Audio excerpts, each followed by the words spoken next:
Also,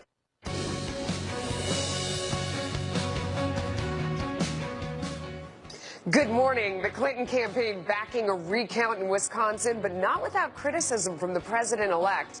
Hi, everyone. I'm Melissa Francis, and I'm in this Sunday morning for Maria Bartiromo. She will return next week to Sunday Morning Futures. So what will come of the recount effort in Wisconsin and possibly two other states? We're going to hear from a prominent GOP senator in a few moments. Plus, what now for the United States' relationship with Cuba? With former dictator Fidel Castro dead and President-elect Trump set to take office, we're going to talk to former CIA Director James Woolsey. And the market's on a roll, have you noticed, since Election Day? What will this week bring? We're going to get to that with our panel as we look ahead on Sunday Morning Futures.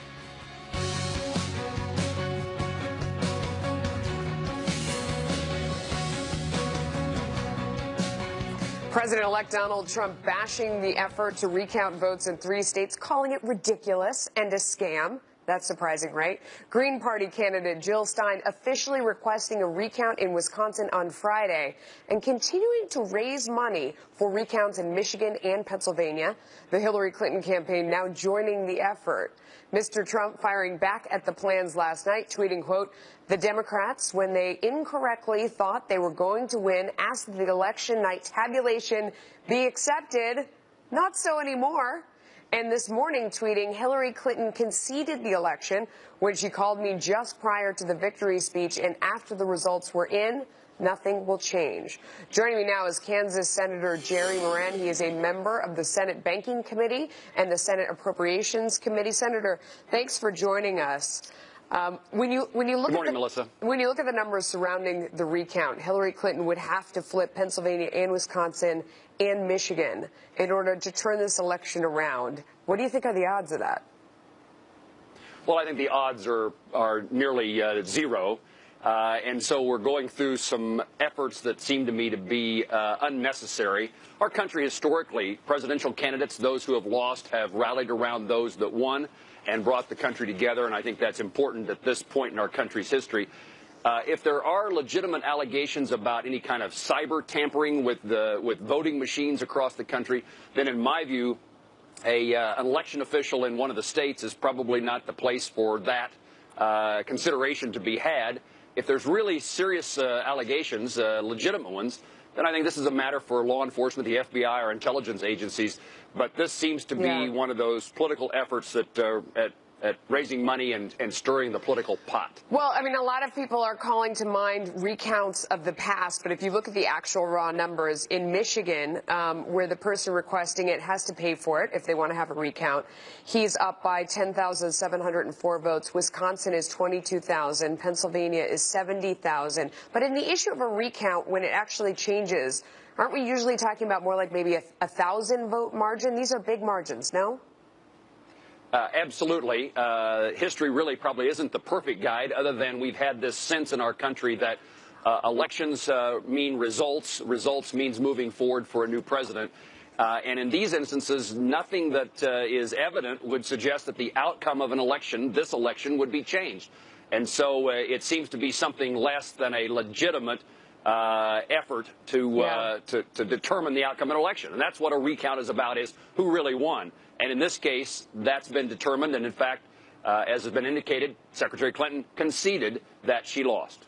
The Green Party came forward and said that they looked into the possibility that the results were hacked or some votes were hacked. This was an early theory we heard circulating, and they've decided that they don't have clear evidence of that, but they're still interested in a recount. And as a result, more money is pouring into her coffers. At last count, it was just under $6 million for this recount that I think she raised during the whole campaign.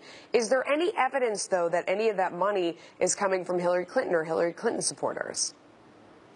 Well, I don't know whether there's evidence of that or not. I've not heard that, not seen that. And if there is, I assume that will become known through media and other sources.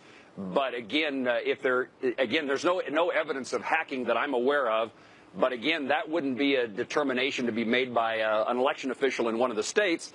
if that's a serious violation of federal law, and the allegation has been that it's been done by other countries, that's an intelligence, FBI, law enforcement issue, and it has nothing to do with the efforts to raise money on a website to do a recount in one of the states. As usual, the hypocrisy on this has been rich all the way around. I mean, from every side, you have Jill Stein stepping out and, wanting to help the process and sort of leaning towards Hillary Clinton if she did, in fact, win the state. But in fact, if you look at her number of votes, if she had been out of the race, there are a lot of places where Hillary Clinton would have won if those voters had gone to her instead. Hillary Clinton herself criticizing Donald Trump at the third debate and on the campaign trail when she said that he hinted that he wouldn't accept the outcome of the election. I think we have a soundbite of that. Do we have that? Let's listen. Oh, sorry, I was wrong about that. We don't have the, but you can imagine what she said. I'm sure it echoes in your head because we heard it so many times when she said, can you believe it? This is sort of the first candidate in history who said they're ahead of time that they're not going to accept. I'm horrified. They're not going to accept the outcome. But hypocrisy is what you see in politics, no? Melissa, unfortunately, I think that's true. The facts don't change, but the rhetoric changes. And I'm of the view that we have a solid election process in the United States. Yes, there are errors or flaws, but I know I have been in courthouses, in county clerk's office and election offices across my state, and there are lots of citizens involved in the process, people who come just to work the polls, who come just to count the votes. And those people, in my experience, are doing everything they can to get it right, to make sure that the votes are counted correctly. It's not about trying to steal an election. And so, in my view, Americans historically and rightfully so have accepted the results of an election. And that's where we should be today as compared to, your rhetoric changes depending on whether you're winning or losing. Yeah, I mean, I think one thing that makes it tough for people who are upset with the outcome is the popular vote. And they talk about the fact that Hillary Clinton received something like 2 million more votes than Donald Trump. Do you think that there is an appetite in this country now to maybe rethink or look at the Electoral College system? Well, we certainly have the Electoral College system created by our founders. It's in our Constitution, and that was designed for a particular purpose, to force candidates to pay attention to all states. And while there's always been concern or criticism of the Electoral College, again, we ought to make the decision about that not based upon who wins or who loses, but the value of that Electoral College. And this isn't the Electoral College debate ought to be a separate one from what happened or what people are claiming happened in this election. All right, Senator, thank you for your time. We really appreciate it. You're welcome. The president-elect paving a path forward with Cuba post-Fidel Castro. What will relations between the two countries look like under a Trump administration? And Ambassador James Woolsey joins me next for more on that one. And remember, you can follow us on Twitter at Sunday Morning Futures. Stay with us as we look ahead on Sunday Morning Futures.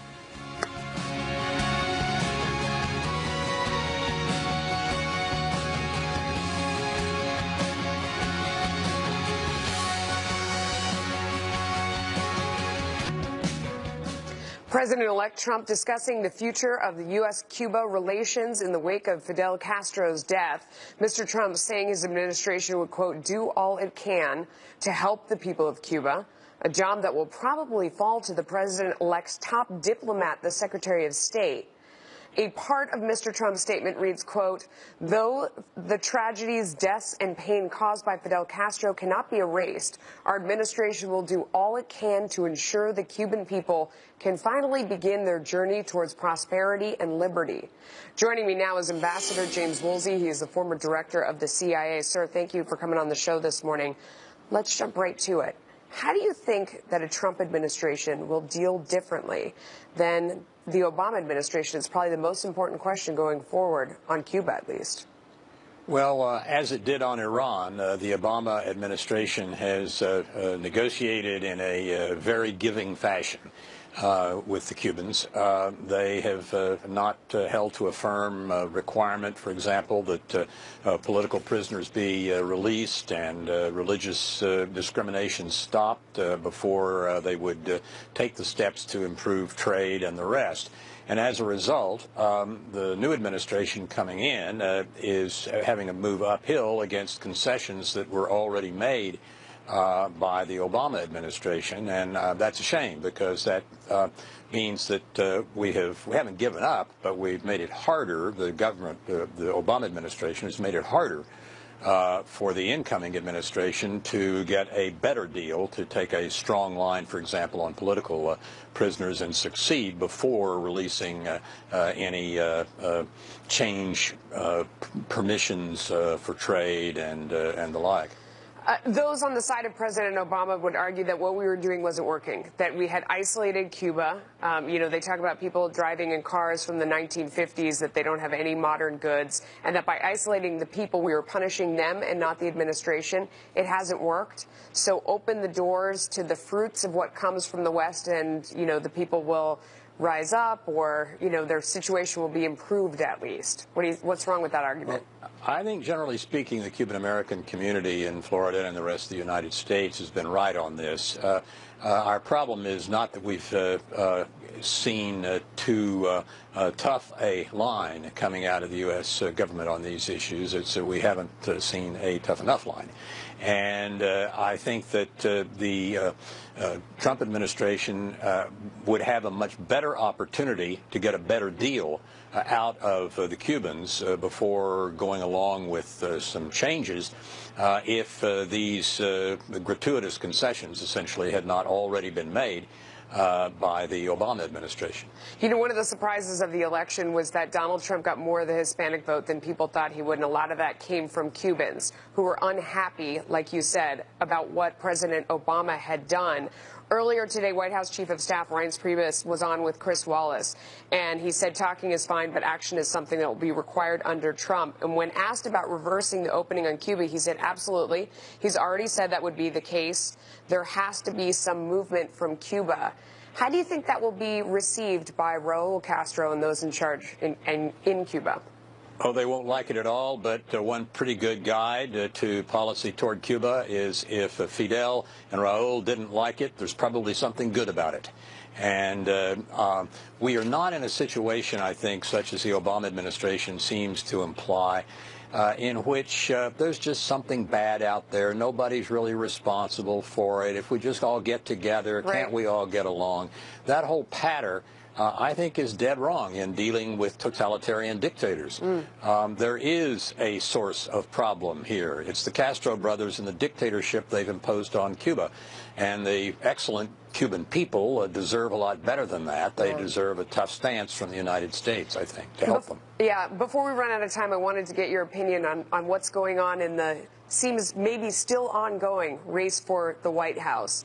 I understand you have some opinions about this idea that the Russians were able to hack into our electoral process. I don't know if they've been able to hack. The problem is that if they do, about a quarter of the voting machines in the U.S. now, as a result of so-called reforms after the year 2000 hanging Chad mess, about a quarter of our voting machines don't have paper attached to them. They're just electronic. So if somebody succeeds in hacking, trying to get it all straight is very difficult. The other thing that goes on is that the Russians, year in and year out, not so much just for this election, practice something they call disinformation, which is changing the underlying story over the long haul and devoting hundreds and hundreds of thousands of people to doing this. This is a serious problem. They use it for anti-Semitism. They use it to attack the church. They use it for all sorts of purposes. And it would be surprising if they had not tried to use it in the current circumstances. Like where? I mean, where would you have seen evidence of this along the way? I mean, are you talking about WikiLeaks? Are you talking about something more subtle? No, I'm not talking about WikiLeaks. I'm talking about a long-term Russian effort to undermine confidence in the West, and particularly in the United States, in its electoral system and its voting system, and its principles of freedom and rule of law. It's not confined to this election. This is something that the Russians have a lot of people working on. According to Ion Pacepa, P-A-C-E-P-A, the head of Romanian intelligence in '79, when he defected to the United States, there are more people involved in deception in Russia like this than were in their armed forces at the time. And are you saying, do these people reside in Russia? Are they here in the U.S.? Are they all over the country? Where are they doing their business? The Russians work pretty much everywhere on something like this. They get a story written with the spin that they want in one place, and then they get it published in another part of the world, say in South Asia. Then they get it confirmed by someplace else. Then they cite it. Then their statesmen give speeches about it. It's part of an overall effort to, as they say, to disinform, to screw around with history. Yeah. And that is, it's dangerous because it's so much of a commitment by the KGB and its follow-ons, FSB and others, and the people who do this in Russia. We need to get on top of it and understand how it works. Yeah, I mean, when you explain it first, it sounds like political spin, which we see all the time, but I understand what you're saying is the difference is rewriting history that has already occurred and undermine confidence in the basic tenets of our system. So it's Exactly. different. Yeah, Ambassador, thank you for coming on. We always appreciate your time. Have a great rest of the weekend. Good to be with you. President-elect Donald Trump inviting several people over to Trump Tower tomorrow. Not me, though. I don't know what happened. I didn't get an invitation. He's going to continue to piece together his cabinet. So who Mr. Trump will be meeting and how soon we might expect some more announcements. Our next guest weighs in as we look ahead on Sunday Morning Futures.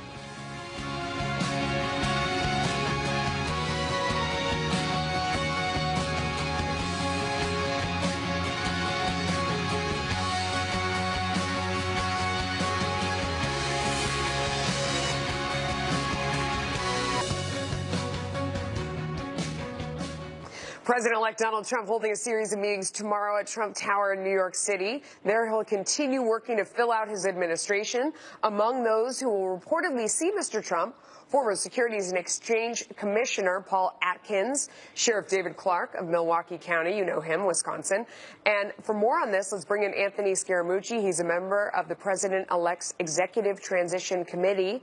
Mooch, thank you so much for joining us. Let me ask you, I mean, off the top, Secretary of State, it's getting like a little achy and uncomfortable. There's so much back and forth. You know, there's people in the campaign tweeting, people calling this unseemly. Is it time for him to make a decision? Listen, because I'm inside it, it's interesting to see the outside perspective, but inside I don't really see it that way. What I would say about the inside is that there's a deliberative process.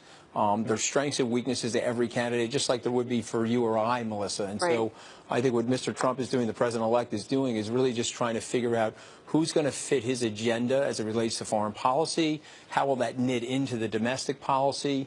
One of the big things that the president's concerned about is ISIS, and so I think the Secretary of State, he wants that person to be able to work really well with the NSA and obviously the eventual Department of Defense Secretary. So to me, taking a little bit more time to get this right is the thing that I think the American people want from the president-elect. Definitely no rush on the other post, but with this one, there's just so much, Mitt Romney's getting a little trashed and bashed in the process. So if it does end up being him after he's taking so much incoming fire right now, Rudy Giuliani taking some incoming fire as well. Yeah. I mean, is it damaging the person that eventually takes the post? And who do you think is leading? Okay, so I personally do not think so. Okay. Both Governor Romney and Mayor Giuliani are tough people, resilient people. Both have been in the rough and tumble of campaigns and seen eggs and tomatoes thrown at both of them. So if those are the two people, and it's one of the two, if there's another person involved, at the end of the day, the president-elect is going to make a great decision for the American people, and one that fits in with his agenda that he wants to prosecute over the next 4 years. A lot of interesting people Those on the guys docket can take tomorrow. it, Melissa. Yeah, they can take it. Okay.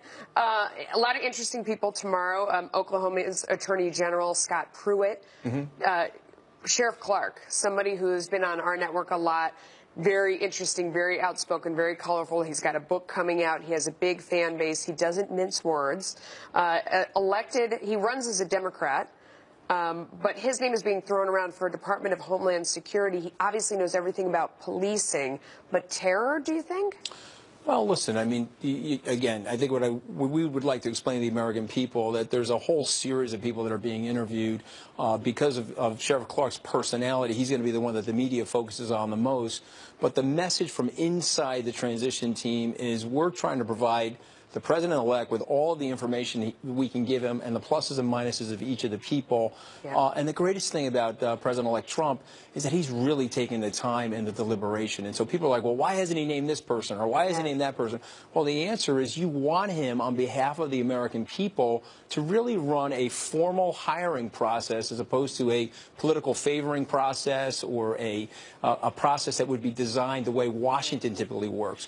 We want to design this process to be the way the president-elect works, which is deliberative, thoughtful, and let's bring the A++ players in and help me pick the best person. Before we run out of time, I want to ask you about something you know a lot about, Treasury. I mean, because this is something, obviously, you're steeped in markets all the time. How is the person, I'm not going to ask you to tell me who he's going to pick, because I know probably he's the only one that knows that, if he even knows yet.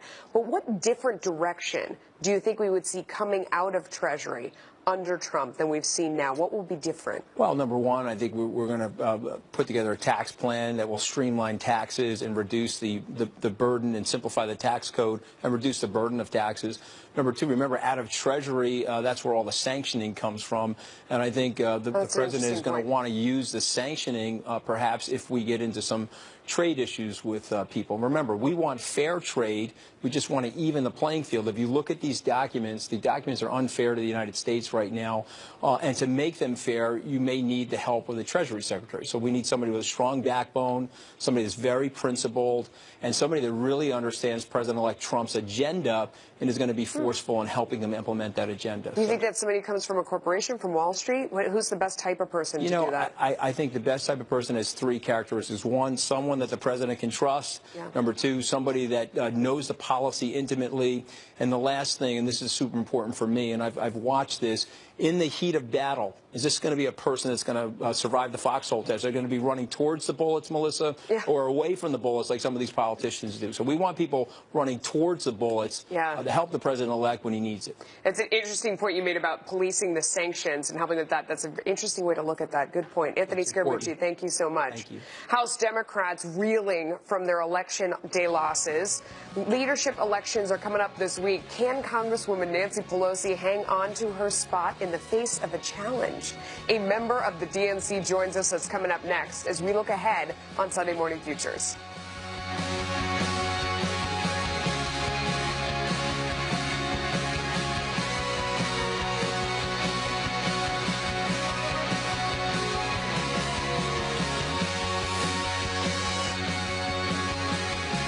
House leadership as an Ohio congressman fights to take over the top seat. Representative Tim Ryan challenging longtime top House Democrat Nancy Pelosi when members vote Wednesday to decide who will be the next minority leader. Joining me now is Michigan Congresswoman Debbie Dingell. She is a Democratic National Committee member and the former Michigan chair of Al Gore's 2000 campaign. Thank you so much for joining us. Do you think Ryan has a chance? Melissa, it's good to be with you. And look, I have a great deal of respect for my colleague, Tim. He, like me, gets in our gut what's happening in the Midwest. But no, I don't think he's going to be elected minority leader. And I'm one of the people supporting Nancy Pelosi right now because we're a very disparate caucus. And while he and I feel very strongly about the Midwest, and that's a voice that's got to be heard, we need to hear all of the voices. That's who we are as a Democratic Party. We need to, I'm not okay, you're not okay. We need to learn how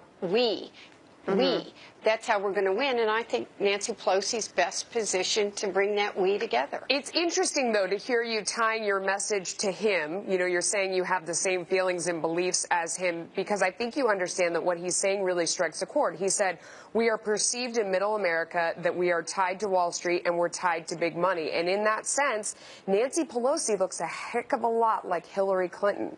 When you look at who's backing her, how much money she has in the bankroll, you know, and how long she's been in politics. You know, first of all, when I don't view people looking at us tied to Wall Street. I mean, Bernie Sanders says that, well, that's a problem. What I see is people think we've forgotten what it means to be a working man or woman in this country. They don't hear us talking about the issues that matter to them.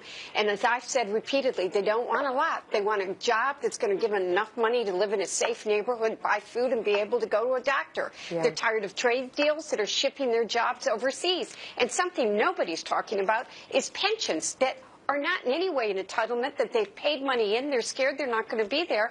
And I'm grateful that Nancy Pelosi's talking about Social Security and Medicare, because that is one of my passions that nobody has talked about during this last election. Yes, but if you look at how the election came out, I mean, it does seem like he's seizing on the idea that the American public wants change. Nancy Pelosi is not seizing on that idea. I mean, if you look at, yes, Hillary Clinton won the popular vote, but everything from the electoral vote to governors to senators to House, I mean, local governments, Republicans really swept. You're not afraid that you need a change at the top of your party?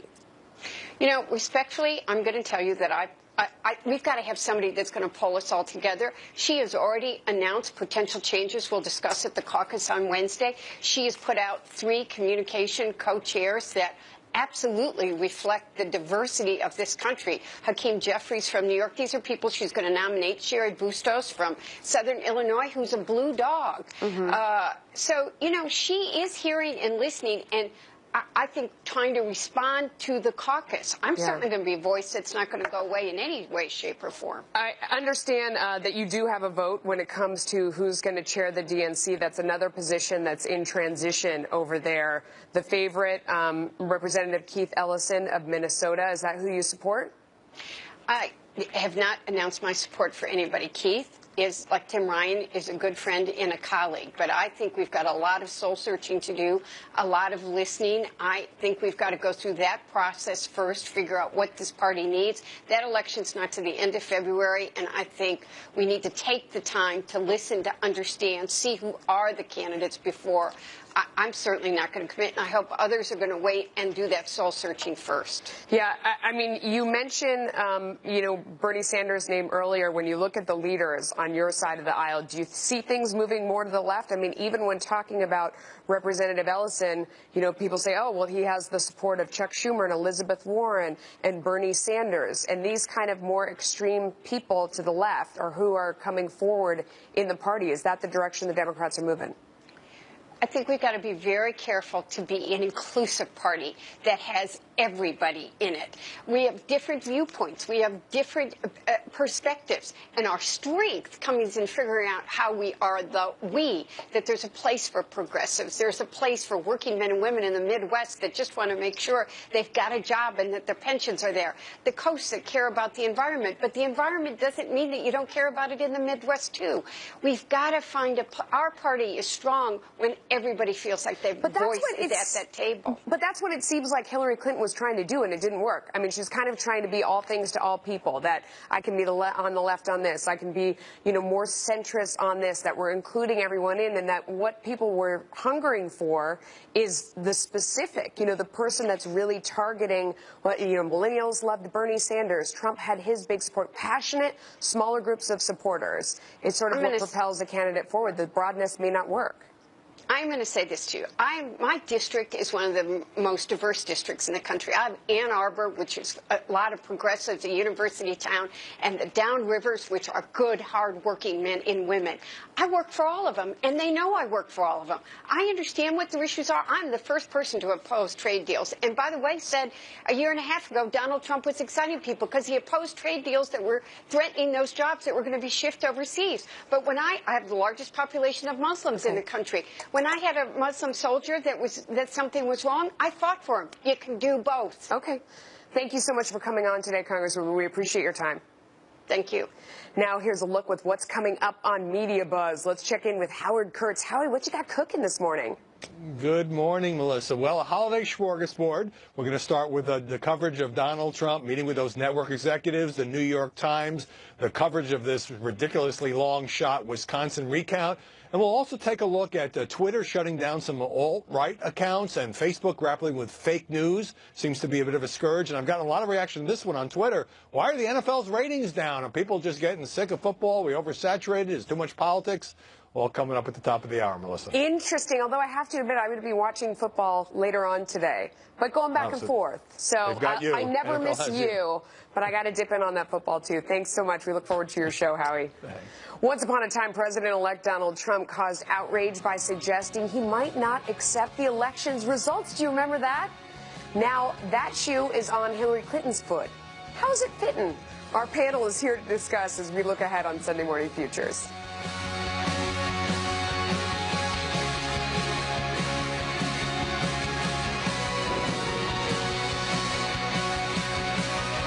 When Donald Trump said he might not accept the election results, and Hillary Clinton called that horrifying. Well, now she's jumping on the Jill Stein bandwagon to have votes recounted in Wisconsin. Green Party candidate Stein has raised millions of dollars for a recount and indicates she may do the same in Michigan and Pennsylvania. Team Hillary says it would join those efforts, too. All right, let's bring in our panel. Ed Rollins is principal White House advisor to President Reagan. He's a chief strategist for a Trump super PAC. Jessica Tarlov is Democratic pollster and senior political strategist for Schoen Consulting. We've got Steve Moore on hand as well. He is a Trump economic advisor and Fox News contributor. Steve, I'll start with you because you have the disadvantage. You're not around the table here with us. What do you think? What do you think about this whole thing? I mean, on one hand, there's a lot of hypocrisy there. On the other hand, everybody's a hypocrite in politics. Come on. That's true. Well, look, I guess I'd start by saying denial isn't just a river in Egypt, and I think that the Democrats are still in a state of denial about what happened in the election. It would be one thing, Melissa, if this election were decided by, say, just one state, but for the most part, Donald Trump won an electoral landslide. I will say this, that if the Democrats challenge this and try to change the election, I think there would be a bit of a civil war in this country. And one other thing, you look back at history, one of Richard Nixon's finest moment was when he did not contest the election in 1960 that may well have been stolen from him. And also say the same thing to Al Gore, who accepted the results after they were confirmed. But I think Hillary Clinton has to step up and accept these results. Yeah, I'm not sure. Al Gore, took it a long way. But still, going back to what Hillary Clinton said on the campaign trail, let me play that soundbite. I'll get Jessica to respond. Donald said something, well, he said a lot of things that were troubling, but he said something truly horrifying. He became the first person running for president, Republican or Democrat, who refused to say that he would respect the results of this election. That is a direct threat to our democracy. See, Jessica, this is what played wrong in the election, is this holier than thou. How could Trump possibly say this about something where we're like, well, if you don't trust the election, you can ask for a recount, and now she's doing just that. Well, the Clintons are kind of piggybacking on the Jill Stein effort. I think if Jill Stein hadn't done this, they wouldn't have brought it up. And frankly, I mean, I'm not in denial. I know we lost fair and square, and I know we have a lot of work to do better in 2018 and 2020. It's a very difficult argument to make, and her lawyers kind of sidestepped a little bit, being like, oh, well, since it's happening, we'll jump on. Right. But frankly, I'm more concerned about Louisiana. Please give money to Foster Campbell. We need that seat. I mean, there are things that need to get done, and I don't think the outcome's going to change. Would I love to wake up tomorrow morning and Hillary Clinton be president? Yeah, that'd be fabulous. I just don't think it's going to happen. And you've been around a long time. Do you believe that Hillary Clinton is just piggybacking off Jill Stein? I mean, how in the world did Jill Stein just suddenly raise almost $7 million when she didn't raise that much in the whole campaign? I think the mistake here is obviously Mrs. Clinton, who was badly beat and unexpectedly beaten certainly by her own team. Didn't think this was going to happen. I think it kind of looks like a sore loser. I mean, it's over 100,000 votes, those 3 states. You're not going to overturn them. I've been around a long time. You just don't overturn. These votes are pretty carefully counted by the time you get to the process where they are today. And I think to a certain extent it's a mistake. It diminishes a little bit. Trump's been pretty generous to her since the election. He's not going to go after the foundation, a whole bunch of things. And I think to a certain extent it diminishes her just one more little notch. And I think does it provoke him, do you think? Anything can provoke him. So Twitter, it looks like it did. anything can provoke him. I think at the end of the day, it diminishes her a little bit, and I think that's the sad part at this point. Yeah, I don't know, Steve Moore. You think anybody's paying attention to that? I mean, I don't know if she. Well, can she be diminished more? I mean, she spent 42 years running for president, and now she's looking for work again. Yeah, being a sore loser is not something you want to be. But people are taking this seriously in Washington, and there is some fear on the part of Republicans that Democrats will find some way to steal this election. And so this is being taken seriously by the political pros and by the Trump people. And look, I don't think there's anything to this. As Ed said, right, Ed, they'd have to turn over around, 3 states or something like that to put him in the winning column. And that just is such a long shot. Okay. I wish he'd put it to rest. But to be fair, Jessica, I mean, I think what is sticking in the craw of Democrats is this idea that they won the popular vote by 2 million votes. And that's, you know, that's what's really upsetting people on the left. And, you know, they think maybe it's time to rethink the Electoral College. Yeah, and we said this in 2000, and there are people on the right when we thought that it was possible that Trump would lose the Electoral College but win the popular vote. Republicans said it. So maybe it's time for that conversation. But Hillary Clinton will not. If this got overturned, those 3 states, and the margins were small. I mean, Michigan is under 10,000 votes, I believe. Pennsylvania is 70,000, though. Yeah. Listen, I mean, when you look at that she won by, Michigan, it'll go up to 2.5 million votes. These are not Reagan majorities. Real quick, we got to run. Our forefathers had the wisdom to create a republic, not a democracy. Okay. We vote by electoral vote. You got it. And you got it. There we go. All right, panel sticking around. The stock market continuing its record-setting climb this week as the Dow closes an all-time high. But where will the markets go next with the holiday season now underway? Our panel will discuss this and more as we look ahead on Sunday Morning Futures.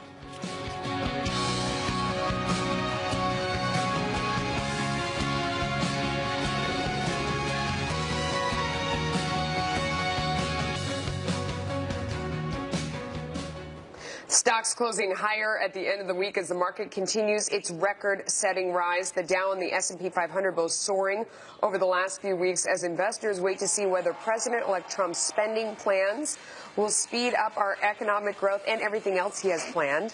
The Dow rising nearly 69 points Friday to close at a record high. So what's ahead for the markets as we enter the holiday season? We have our panel back with us right now, Ed Rollins, Jessica Tarlov, and Steve Moore. Steve, what the markets are reacting to is this idea that, you know, sort of taking the harness off the economy, you know, like the wheels are going to start moving again, you know, with less regulation, lower taxes, an environment that is based on, you know, more practicality than ideology. I couldn't agree more. And, you know, I've been calling it Donald's Dow. I think the Dow is up nearly 1,000 points since the election. And the point I would make is that when you look at what Donald Trump has proposed on tax policy with dramatic reductions in tax rates, taking the chains of regulations off of businesses, a pro-America energy policy, and I think it was on your Fox Business show a few weeks ago, Melissa, I said that we would get 5 years of 4% growth with the Donald Trump presidency, and I think you know, there's a new buoyancy and optimism you see in investment markets out there, and I think it will continue. You think we can get to 4% for 2017? Yeah, I do. I do. Wow. I think once you get, look, we can produce $150 billion more energy every year. Our tax plan, I think, adds 1% of GDP, and then getting rid of Obamacare. I mean, there's so many shackles that once you just unleash them, you're going to see, I just think you're going to see a big boom. Jessica, looking at the data over the weekend, so shopping in-store was down, but that's always expected because people go and shop online. Online shopping was up. The market, you know, has been higher through the year. They say generally when it's higher through November, this portends big gains for the whole year overall. I mean, it feels like sentiment is very positive. What do you think? I mean, I even said to Ed in the green room before we came out here that I feel weirdly optimistic, and this was obviously not my choice candidate. Yeah, I mean, I'm uncomfortable with certain things, but, you know, I think that also there was a poll that was really meaningful last week that showed that of the last 4 presidencies that Americans are more optimistic about the economic prospects under Donald Trump. And that's meaningful. That's why he got elected, right? To be a businessman in the White House. And if you look at his other policies, they're not overwhelmingly popular with a broad swath of Americans. It is about the economy. And I hope that he's successful. Isn't the economy stupid? Again. It is. And it's all about jobs. And that clearly those key Midwest states, the Michigans, the Ohios, the Wisconsins, were all about jobs. And I think to a certain extent he preached that message. Steve Moore's plan, which is very much a part of the Trump plan is a stimulating plan. It's lowering corporate taxes. It's basically getting, But it's a tough task. I mean, let me push back a little bit, Sure. because when you're looking at the people who voted for him out of the Midwest and people that are out of work because of serious changes that have gone on in the economy, where those jobs don't exist anymore, and these people want jobs, they don't want to be retrained. Real quick, Ed, and Steve, then I'll come to you. What are the odds that you can get these people back to work? First of all, big corporations are not going to come back. It's going to be smaller businesses, and there's going to be more of that, and people are going to be able to borrow money and not have to pay this enormous taxes. My sense is there's a lot of people out there in the job market who want jobs, and they'll take things that they wouldn't take before. So. Steve, real quick, last word. How does he create jobs for those people whose jobs have disappeared? Well, through the things I just said, but I think you nailed it, Melissa, that Donald Trump will be really regarded in 4 years based on whether he is able to revitalize those very areas that voted for him so heavily. Places like York, Pennsylvania, and Green Bay, Wisconsin, and Rockford, Illinois. They've got to find a solution. We've got to have an economic development there. Yeah, it'll be interesting. All right, well, we'll be watching close. Still to come, the one thing to watch for in the week ahead on Sunday Morning Futures.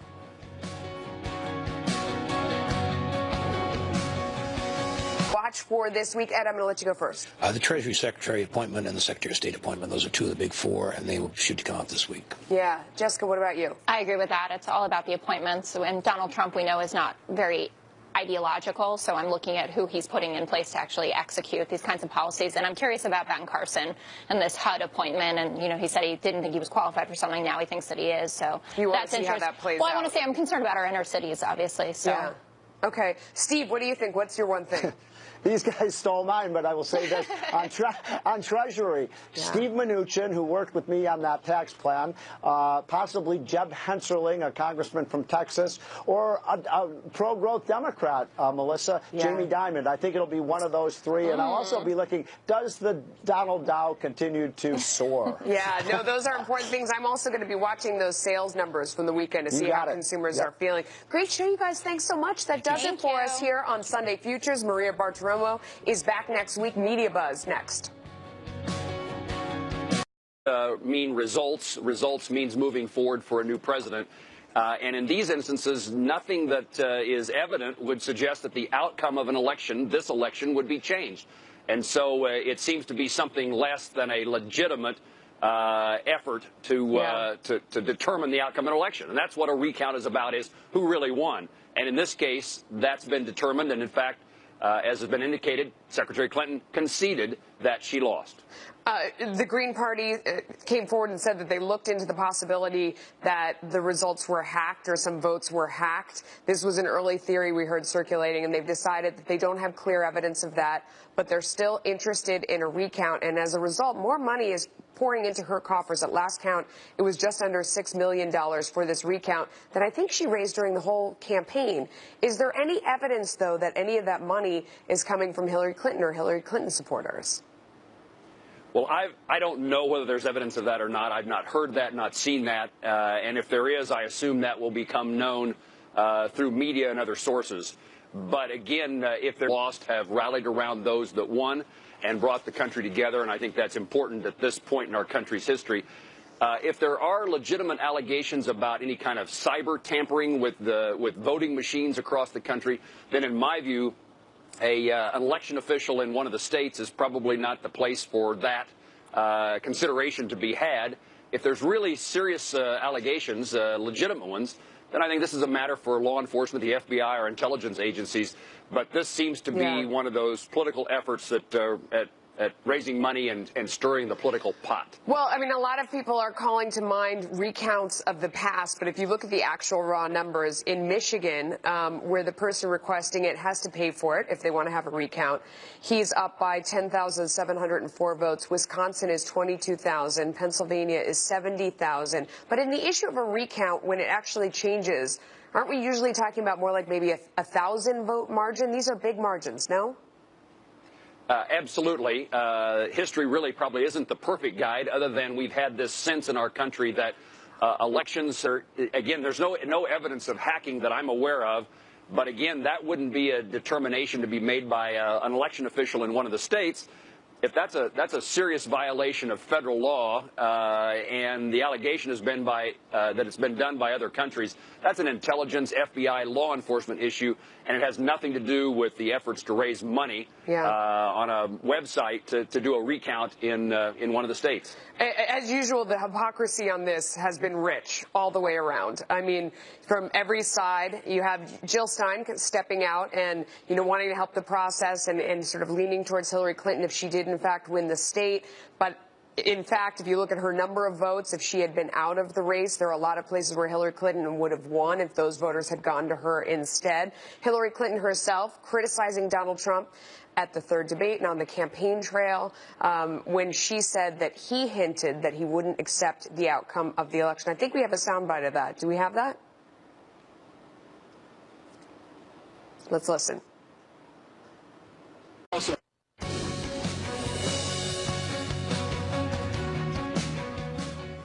Good morning. The Clinton campaign backing a recount in Wisconsin, but not without criticism from the president-elect. Hi, everyone. I'm Melissa Francis, and I'm in this Sunday morning for Maria Bartiromo. She will return next week to Sunday Morning Futures. So what will come of the recount effort in Wisconsin and possibly 2 other states? We're going to hear from a prominent GOP senator in a few moments. Plus, what now for the United States relationship with Cuba? With former dictator Fidel Castro dead and President-elect Trump set to take office, we're going to talk to former CIA Director James Woolsey. And the market's on a roll, have you noticed, since Election Day? What will this week bring? We're going to get to that with our panel as we look ahead on Sunday Morning Futures.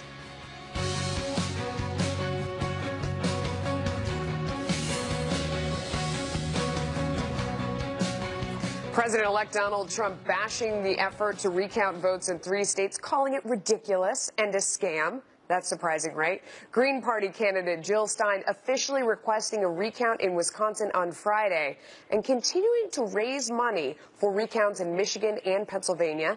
The Hillary Clinton campaign now joining the effort.